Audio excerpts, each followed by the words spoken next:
ফুলো তোমারই সংসার বড় সাত করিয়া সাজাইলে দয়াল এ বিশ্ব মাজার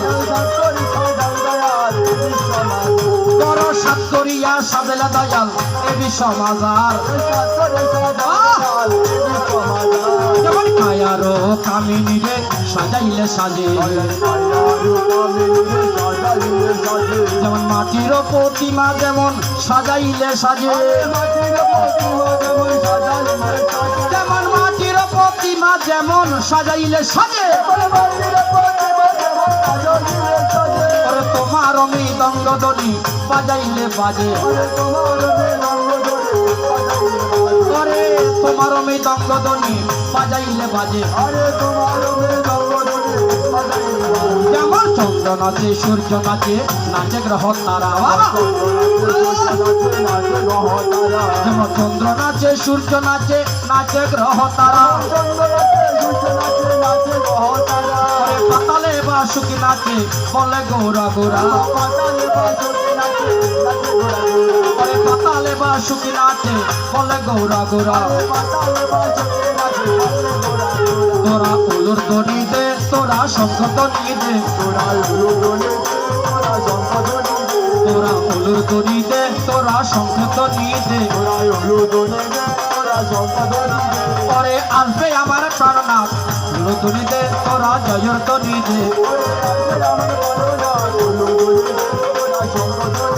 তোরা উলুর দড়ি দে তোরা শঙ্খ দড়ি দে এবার জয় জুয়ারে কলরবে গীতার আয়োজন জয় জুয়ারে কলরবে গীতার আয়োজন এই আসরে হবে আজি নামের সংকীর্তন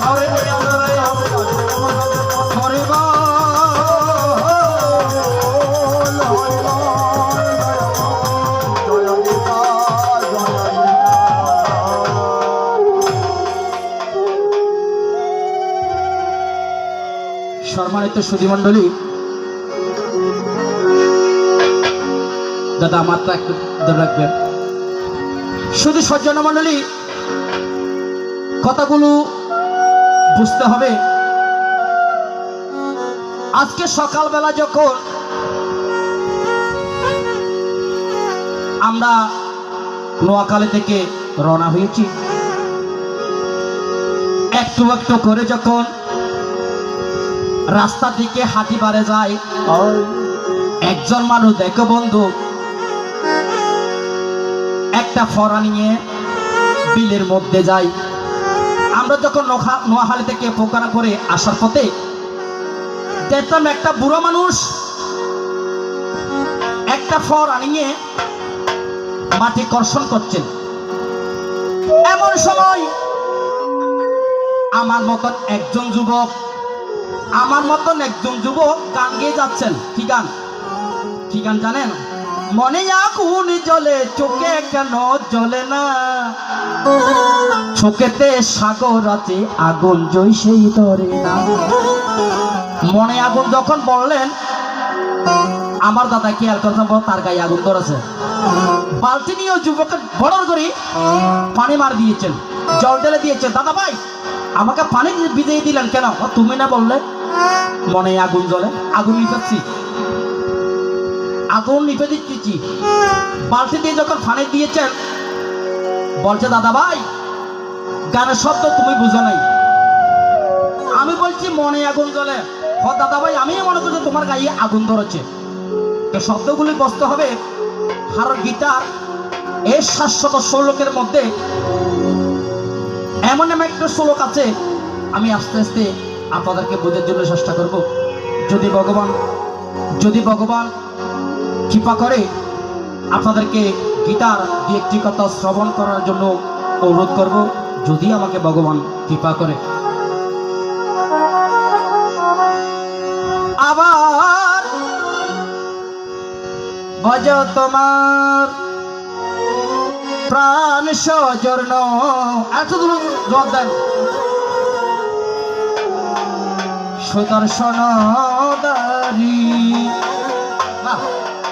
প্রভু এস এস ঋষিকেশ দোরার বাল হারে আমার বাজা তোমার প্রাণ সজর্ণ সদা সোনদারি প্রভু এস এস ঋষিকেশ দোরার বাল হারে বাবা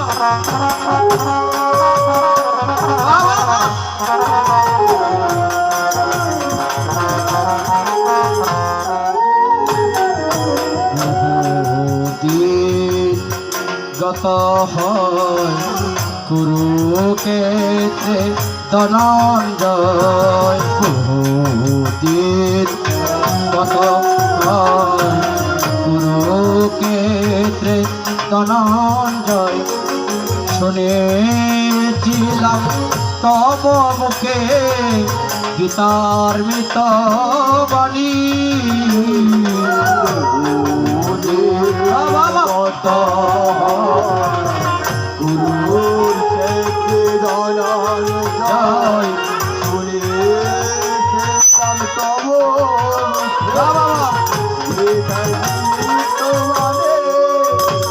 কত পাপি তাপি তোরে গেল তত কথা শুনি বাবা তো পাপে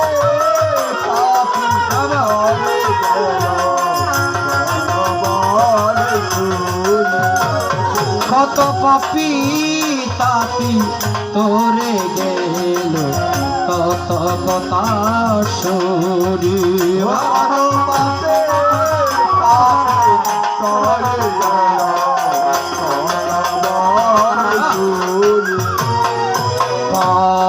বর্ণ সমধর্ম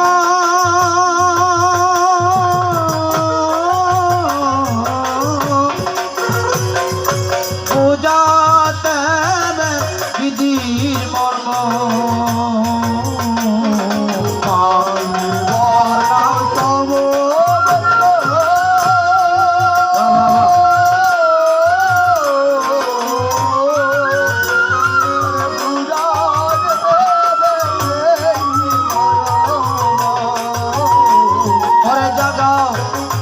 আবার লোক ধর্ম সকরিজির মাঝে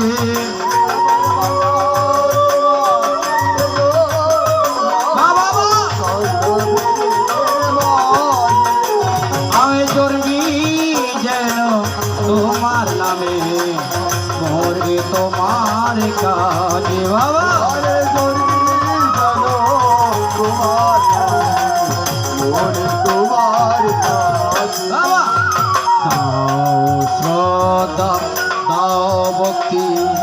দাও সেবা অনুরোধে দাও সেবা look at me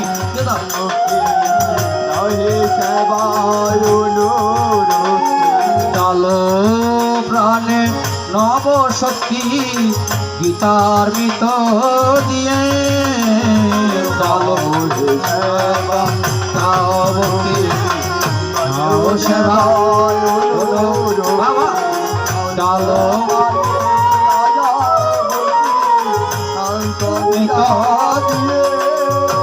আমার নিরস প্রাণ সরস কর তত্ত্বাণী দিয়ে আমার নিরস বাবা সরস কর কুরুক্ষেত্রের ওই জয়গা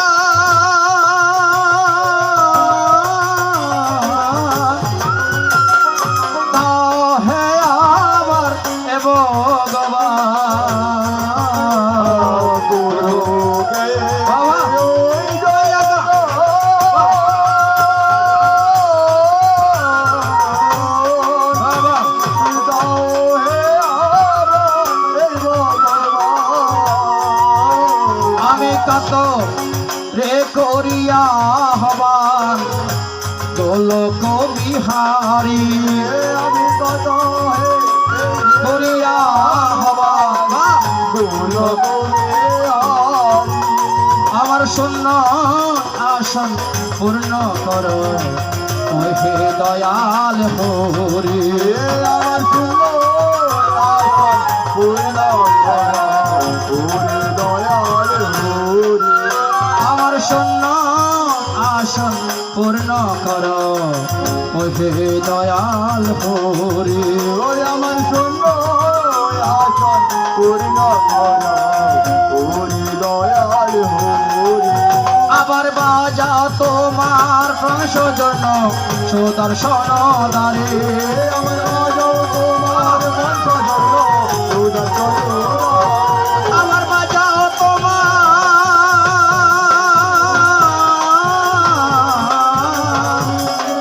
আবার বাজাও তোমার সংশোধন সুদর্শন দ্বারে আমার বাজাও তোমার বংশধর সুদর্শন প্রভু জয় জয় জয় দরবার হারে প্রভু জয় জয় দরবার হারে সম্মানিত সুধীমণ্ডলী, আমরা গীতার আহ্বান শেষ করেছি। এবার আমরা গীতার মঙ্গলচরণে পদার্পণ করব। গীতা পাঠে যাবার আগে আবার ভগবানের চরণে আমি প্রণাম দিয়ে একটু একটু আশীর্বাদ করবেন, কেননা গীতা বড় আমার ভয় করে। কেননা যে গীতার মধ্যে ভগবান মুখার্ষিত বাণী ভগবান বলেছেন, গীতা না পড়ে, গীতা না শুনে মুক্তি পেতে চায়, সে তো অজ্ঞান ব্যক্তি। গীতার মধ্যে বলে গেল যায়, আমার ভগবানে বলেছে গীতা যে ব্যক্তি অহংকার করে গীতা শ্রবণ না করিবে যায়, পৃথিবী প্রলয় পর্যন্ত তাকে ভগবানের নরকে বাস করাবে। এই কথা শুনে সবাই আমাদের সনাতন ধর্মের মধ্যে, আমরা যারা আছি, প্রতিটি আসনের মধ্যে দেখা যায় একটি গীতা লাল সারো দিয়ে বেঁধে গীতার উপরে তুলসী দিতে দিতে গীতা পচে যাচ্ছে। আমরা এমন দুর্ভাগা, গীতার মধ্যে কি আছে একবার দেখিলাম না যায়। যখন মানুষ শেষ নিঃশ্বাস ত্যাগ করবার পূর্বে বলে, রে বন্ধু, এ ব্যক্তি ইহগাম থেকে পরলোকে গমন করবে, তার কর্ণের মধ্যে একটি গীতার নাম দাও না রে সুদাই। সেজন্য আমাদের নকুল কুমার একটি কথা বলেছেন, এই কথাটি অতীব সত্য কথা। কেন? মানুষ খুন করিয়া জেলে গেলে জামিন পাওয়া যায়, সংসার জীবনে ঢুকলে পড়লে সংসার পাওয়া বড় দায়। আবার কি বলেছেন? সারা জীবন অসৎকর্ম। দেখো আমাদের নকুল কুমার কথাগুলির ওজন দেখো, সারা জীবন অসৎকর্ম, বছরের মধ্যে একবার গঙ্গাতে ডুব দিতে যায়, ভগবানকে ধোঁকা দিয়ে স্বর্গে যাইবার পথ বানায়। আমার ভগবানই বলেছেন, তুমি যে গঙ্গায় স্নান করেছো, তোমার দেহের যে পাপগুলো আছে এটা চলে গিয়েছেন, কিন্তু মনের মধ্যে আরো তিনটা জিনিস আছে, মনের মধ্যে আরো তিনটা জিনিস আছে, কিন্তু সেখানে তো জল প্রবেশ করে নাই, সেখানে তো অসুস্থ রয়ে গেছে। মন, বুদ্ধি, বিবেক। ভগবান বলছে তুমি যে গঙ্গায় স্নান করতে গেলে, এ পাপ গায়ের মধ্যে যতগুলো পাপ আছে সেইটা না পবিত্র হয়েছে, কিন্তু মনের মধ্যে, দেহের মধ্যে আরো তিনটা জিনিস আছে, এটা কি দিয়ে শুদ্ধ হবে? ভগবান বলেছেন মন শুদ্ধ হবে সত্য কথায়। এটি খেয়াল করবেন। যদি আমি ছোট হইয়া থাকি, আমার কথাগুলি কিন্তু আমার কথাগুলি এটা ভগবানের মুখস্থিত বাণী। ভগবান বললেন সত্য কথা বলবে তোমার মন পবিত্র হয়ে যাবে। আমি আবার বলি সত্য কথা চলবে, সত্য কথা বাক্য বলবে, তোমার মন শুদ্ধ হয়ে যাবে। আর গীতা শুনবে আর গীতা পড়বে, তোমার মন শুদ্ধ হয়ে যাবে।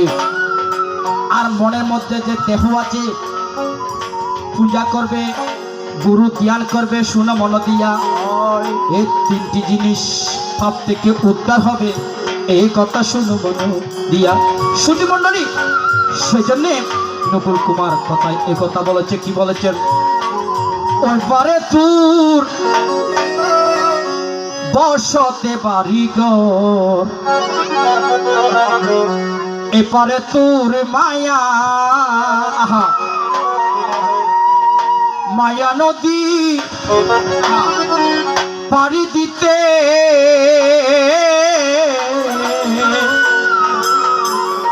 কেমনে করো আশারে, ওই পারে তোর বসতে বাড়ি ঘর।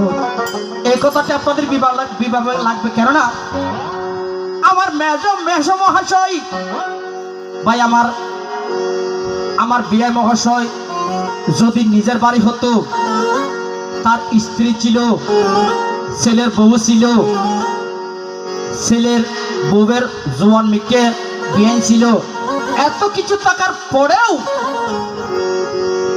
বিল্ডিং ছিল, সব কিছু রেখে তিনি কেন চলে গেলেন? তিনি কেন চলে গেলেন? যদি তার আপন বাড়ি হতো তাহলে বোঝা যায় আইরে কপাল মন্দ, চোখ তাকিতে অন্ধ।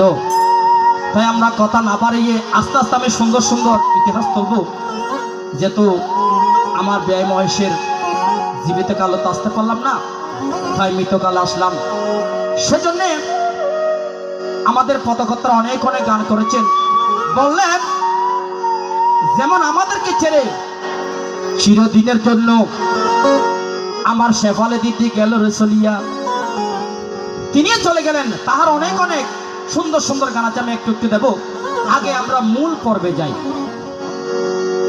পর্বে যাই, মানে আমরা গীতায় পদার্পণ করি। সবাই একটু খেয়াল করবেন, কোন মানুষ গীতা শ্রবণ করলে অন্য মানুষকে কথা বলবে না। অন্য মানুষকে কথা বললে ভগবান বলছে তোমাকে চক্ষু দিয়েছি ভালো কিছু দেখার জন্য, তোমাকে কর্ণ দিয়েছি শুধু খারাপ কথা নয়, ভালো কথা শ্রবণ করার জন্য, তোমাকে হাত দিয়েছি ভগবানের গুণগান করার জন্য। সেজন্য বলে আমি গীতার মধ্যে যাই, গুরু কি পাশি, যতক্ষণ পর্যন্ত গীতা পড়ব একটু এই কথাটি একটু খেয়াল করবেন। কেন খেয়াল করবেন? ভগবান বলছেন যিনি গীতা পাঠ পড়তে জানে না, যার শ্লোক মুখস্থ থাকে না, শুধু যেই ব্যক্তি একটি তুলসী দিয়া ওম নমঃ ভগবতে বাসুদেবায় বলে যায়, আমি তাহার ঋণ শোধ করতে পারবো না, ভগবান কিন্তু বলিল যায়। আসুন সবাই আসুন, গুরু কি পাশি কে বলো, গুরু কে পাশি কে বলো, गुरु के पाही है बोलो, गुरु के पाही है बोलो, अरे गुरु की पाही কে বলো, गुरु के पाही কে বলো, गुरु के पाही है बोलो, गुरु के पाही है बोलो, सत्यम शिवम सुंदरम गुरु की पाही কে বল। बजा दे सत्यम शिव सुंदरम गुरु के पाही है बोलो, ओ सत्यम शिवम सुंदरम गुरु की কহি কে বলো সতম শিব গুরুকে কহিয়া বলো মধুর মধুর মধুর গুরু কি কহি কে বলো